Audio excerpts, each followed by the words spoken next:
बच्चों, जैसे कि कल हमने चर्चा करी थी जनरल के बारे में, आज उसी क्रम को आगे बढ़ाते हैं।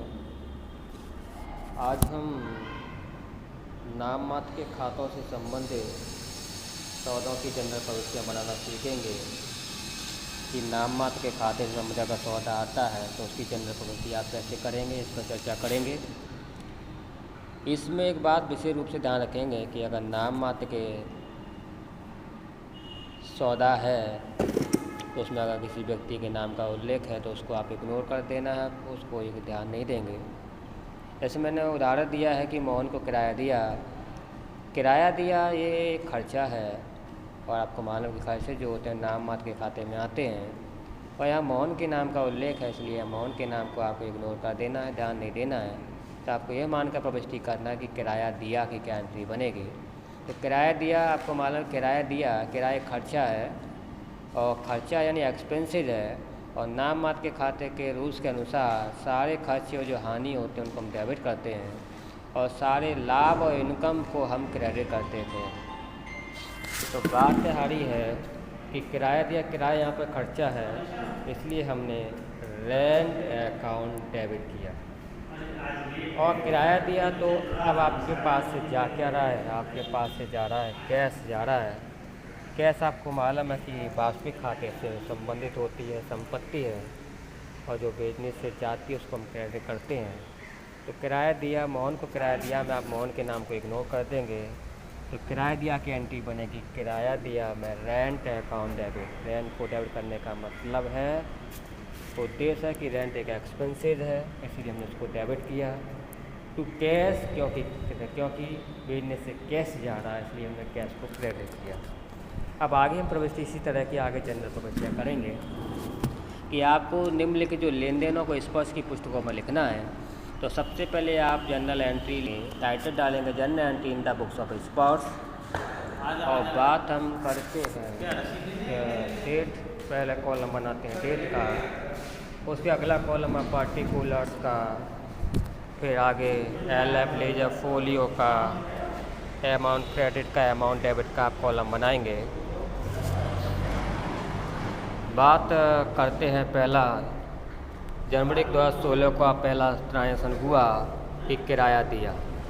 किराया दिया, आपको मालूम किराया दिया, किराया खर्चा है, तो नाम मात्र के खाते के अनुसार, रूल्स के अनुसार कि एक्सपेंसेस को डेबिट करना चाहिए, इसलिए रेंट अकाउंट डेबिट कर दिया। किराया देने पर बिजनेस से क्या जा रहा है, कैश जा रहा है, इसलिए टू कैश, कैश को हमने क्रेडिट कर दिया। नरेशन लिख देंगे बीइंग रेंट पेड, अमाउंट में डाल दिया 3000। बच्चों ध्यान रखेंगे जब ये सौदा दिया होगा आपको, तो आपको मालूम दोहरा लेखा प्रणाली के अनुसार प्रत्येक सौदे दो पक्षों को प्रभावित करता है, तो आपको देखना पड़ेगा कि सौदे कौन कौन से दो पक्ष प्रभावित हो रहे हैं, और फिर संबंधित खाते का रूल्स लगाते हुए डेबिट क्रेडिट का रूल्स फॉलो करते हुए आपको एंट्री बनानी है। अगला है कि आपको दिया हुआ है जनवरी से को ब्याज मिला।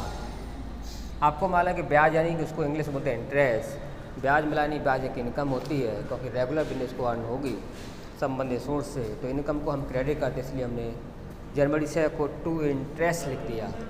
ब्याज मिला है तो कैश के रूप में मिलेगी, क्योंकि कैश बिजनेस में आ रहा है, इसलिए हमने कैश अकाउंट डेबिट, और नरेशन लिख देंगे बीइंग इंटरेस्ट रिसीव्ड। हो गया, अमाउंट में लिख के 2000। अगला जनवरी 10 को हमने लिखा हुआ अगला सौदा दिया, वेतन दिया 9000 रुपये, और वेतन आपको मालूम है कि खर्चा होता है, क्योंकि मैं एम्प्लॉय को रेगुलरली मंथली पेड होता है, तो खर्चे हमारे डेबिट होते हैं, इसलिए हम इससे बोलेंगे सैलरी अकाउंट डेबिट। सैलरी को वेतन बोलते हैं। सैलरी देने पर बिजनेस से जाएगा, आपके पास से कैश जाएगा, इसलिए कैश को क्रेडिट कर देंगे टू कैश अकाउंट, अमाउंट में 9000 डाल दिए।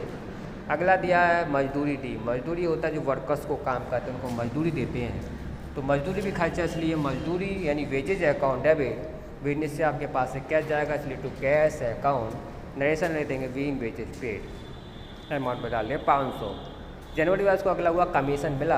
कमीशन आपको मिल रही है कोई चीज़, तो आपके लिए कोई इनकम हो गई, इसलिए कमीशन इनकम है, इसलिए इसको क्रेडिट करेंगे टू कमीशन अकाउंट। कमीशन मिला है तो किस रूप मिलेगा, कैश के रूप में मिलेगा, इसलिए cash account debit, cash business में आ रहा है, डेबिट कर दिया 1700 रुपये। फिर डेबिट और क्रेडिट का टोटल किया 16200 आ गया, 16200 आ रहा। बच्चों एक बात यहाँ विशेष रूप से ध्यान रखेंगे ये सारे जो आपने ट्रांजेक्शन किए ये नाम मात्र के खाते से संबंधित थे। अगर इसमें किसी व्यक्ति के नाम का उल्लेख होता है तो उसको आप ध्यान नहीं देंगे। जैसे अगर मैं यहाँ पर राम को किराया दिया अगर यहाँ लिख देता तो राम को किराया दिया तो यहाँ राम के नाम को आप इग्नोर कर देंगे, उसे गोली मार देंगे, यानी राम के नाम से आपको कोई मतलब नहीं रहेगा। आप केवल किराया देने की एंट्री बनाएंगे। रेंट अकाउंटेबल टू कैश, ये एंट्री किराया देने की भी बनेगी और चाहे आप राम को किराया दिया तब भी बनेगी। इसको विशेष रूप से ध्यान रखें, ये रूल्स केवल नाम मात्र के खाते पर ही अप्लाई होगा।